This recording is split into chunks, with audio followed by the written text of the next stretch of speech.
ಕಾಡ್ತಿರೋ ಭೀಕರ ಬರಗಾಲ, ನೀರಿಗಾಗಿ ಮುಗಿಲು ಮುಟ್ಟಿದ ಅನ್ನದಾತರ ಹಾಹಾಕಾರ. ಇದರ ಮಧ್ಯೆ ಆ ಗ್ರಾಮದ ಅನ್ನದಾತರಿಗೆ ಮತ್ತೊಂದು ತಲೆಬಿಸಿ ಎದುರಾಗಿದೆ. ಯಾಕಂದ್ರೆ ಅವರು ಕೊಡ್ತಿರೋ ಕಾಟದಿಂದ ಅಲ್ಲಿನ ರೈತ ಬೆಳೆದಿರೋ ಬೆಳೆಯನ್ನ ಉಳಿಸಿಕೊಳ್ಳಲು ಪರದಾಡ್ತಿದ್ದಾನೆ.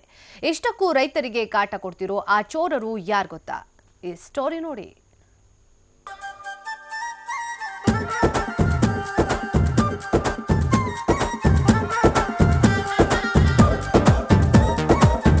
ಮಗ, ಸಖತ್ತಾಗಿ ನಮ್ಗೆ ಮೇವು ಸಿಕ್ಕಿದೆ, ಫುಲ್ ತಿಂದು ತೆಗ್ಬಿಡೋಣ, ಬೇಗ ಬೇಗ ತಿನ್ನು, ಯಾರಾದ್ರೂ ಬಂದ್ರೆ ಆಮೇಲೆ ತಿನ್ನೋಕಾಗಲ್ಲ ಅಂತ ಚಿಂತಿ ಬುಡಾಯಿಸ್ತಿರೋ ಕತ್ತೆಗಳು.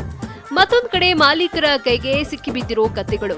ಹೀಗೆ ರೈತರ ಹೊಲಗಳಿಗೆ ನುಗ್ಗಿ ಬೆಳೆ ಹಾಳು ಮಾಡ್ತಿರೋದು ಬೆಳಗಾವಿ ಜಿಲ್ಲೆಯ ಚಿಕ್ಕೋಡಿ ತಾಲೂಕಿನ ಕೃಷ್ಣಾ ನದಿ ತೀರದಲ್ಲಿ. ಅಂದ್ಹಾಗೆ ಚಿಕ್ಕೋಡಿ ತಾಲೂಕಿನ ಯಡೂರು, ಚಂದೂರು, ಅಂಕಲಿ, ಮಾಂಜರಿ ಸೇರಿದಂತೆ ಸುತ್ತಮುತ್ತಲಿನ 10 ಹಲವು ಗ್ರಾಮಗಳಲ್ಲಿ ನೂರಾರು ಇಟ್ಟಿಗೆ ಭಟ್ಟಿಗಳಿವೆ. ಈ ಇಟ್ಟಿಗೆ ಭಟ್ಟಿಗಳಲ್ಲಿ ಭಾರ ಹೊರೋದಕ್ಕೆ ಸಾವಿರಾರು ಕತ್ತೆಗಳನ್ನ ಸಾಕಿದ್ದಾರೆ. ಆದರೆ ಮಾಲೀಕರು ಬೇಕಾಬಿಟ್ಟಿಯಾಗಿ ಕತ್ತೆಗಳನ್ನ ಬಿಡೋ ಕಾರಣದಿಂದ ಹೊಲಗದ್ದೆಗಳಿಗೆ ಲಗ್ಗೆ ಇಡ್ತಿವೆ.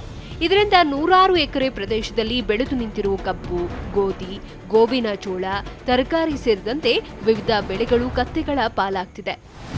ಬಡ್ಡಿದ ನಮ್ಮ ಊರ್ಲಿ ರೀ, ನೂರಾರು ಬಡ್ಡಿ ಇದಾವ್ರಿ.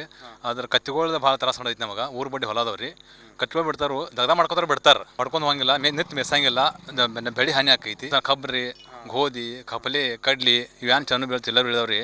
ಒಳ ಹೋಗ್ತಾವ್ರಿ, ಅವ್ರು ನೋಡಕ್ತಾ ಇರಲ್ಲ, ಅವ್ರು ಬರಕ್ತಾ ಇರಲ್ರಿ. ಹೊಂಡ್ಯಾರ ನೋಡ್ತಾರ ಹೋಗ್ತಾರ್ರಿ, ನೋಡ್ತೀರಿ ನೋಡ್ತೀರಿ, ಟ್ರಕ್ ತುಂಬ್ತೀರಿ ಹಚ್ಕೊಡ್ತೀವ್ರಿ. ಇನ್ನು ಬೆಳೆ ತಿಂದು ಹಾಕಿರೋ ಕತ್ತೆಗಳನ್ನ ಕೆಲವು ರೈತರು ಕಟ್ಟಿ ಹಾಕ್ತಿದ್ದಾರೆ. ಆದ್ರೆ ಕತ್ತೆಗಳನ್ನ ಕಟ್ಟಿ ಹಾಕಿ 3 ದಿನಗಳಾದ್ರೂ ಯಾವೊಬ್ಬ ಮಾಲೀಕನು ಬಂದು ಯಾಕಪ್ಪ ಕತ್ತೆಗಳನ್ನ ಕಟ್ಟಿ ಹಾಕಿದೆ ಅಂತ ಕೇಳುವವರೇ ಇಲ್ವಂತೆ. ಇದರಿಂದ ರೈತರಿಗೆ ಬೆಳೆ ಕಳೆದುಕೊಂಡ ಚಿಂತೆ ಒಂದ್ ಕಡೆ ಆದ್ರೆ, ಕತ್ತೆಗಳನ್ನ ಕಟ್ಟಿ ಹಾಕಿ ಅವುಗಳಿಗೆ ಆಹಾರವನ್ನು ಹಾಕೋದು ಮತ್ತೊಂದು ಚಿಂತೆಯಾಗಿದೆ. ಹೀಗಾಗಿ ಈ ಬಗ್ಗೆ ಯಾರನ್ನ ಕೇಳಬೇಕು, ಏನ್ ಮಾಡಬೇಕು ಎಂಬುದು ರೈತರಿಗೆ ಗೊತ್ತಾಗ್ತಿಲ್ವಂತೆ. ಕತ್ತೆಗಳಿಂದ ನಮ್ಮ ಬೆಳೆಗಳಿಗೆ ಹಾನಿಯಾಗಿದೆ. 3 ದಿನಗಳಿಂದ ಕತ್ತೆಗಳನ್ನ ಇಲ್ಲಿಯೇ ಕಟ್ಟಿ ಹಾಕಲಾಗಿದೆ. 30 ಕತ್ತೆಗಳನ್ನ ಕಟ್ಟಿ ಹಾಕಿದ್ರೂ ಕೂಡ ಕತ್ತೆಗಳ ಮಾಲೀಕರು ಯಾರೂ ಬಂದಿಲ್ಲ. ಕಬ್ಬು, ಗೋಧಿ ಸೇರಿದಂತೆ ವಿವಿಧ ಬೆಳೆಗಳಿಗೆ ಹಾನಿಯಾಗಿದ್ರು ಕೂಡ ಯಾರೂ ಇತ್ತ ಕಡೆ ಬಂದಿಲ್ಲ.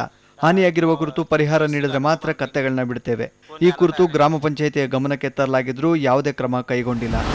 ಒಟ್ನಲ್ಲಿ ಕೈಗೆ ಬಂದ ತುತ್ತು ಕತ್ತೆ ಪಾಲಾಗ್ತಿರೋ ಕಾರಣದಿಂದ ಸಾಲ ಸೋಲ ಮಾಡಿ ಬೆಳೆದ ಬೆಳೆಯೂ ಹಾನಿಯಾಗ್ತಿದೆ. ಕೃಷ್ಣಾ ನದಿ ತೀರದ ಈ ಗ್ರಾಮಗಳಂತೆ ಇನ್ನೂ ಅನೇಕ ಗ್ರಾಮಗಳ ಜನರು ಕೂಡ ಇಂತಹ ಸಮಸ್ಯೆಯನ್ನ ಎದುರಿಸುತ್ತಿದ್ದಾರೆ. ಹೀಗಾಗಿ ಕತ್ತೆಗಳ ಹಾವಳಿಗೆ ಜಿಲ್ಲಾಡಳಿತ ಬ್ರೇಕ್ ಹಾಕಬೇಕಿದೆ. ಚಂದ್ರಶೇಖರ್, TV9, ಚಿಕ್ಕೋಡಿ.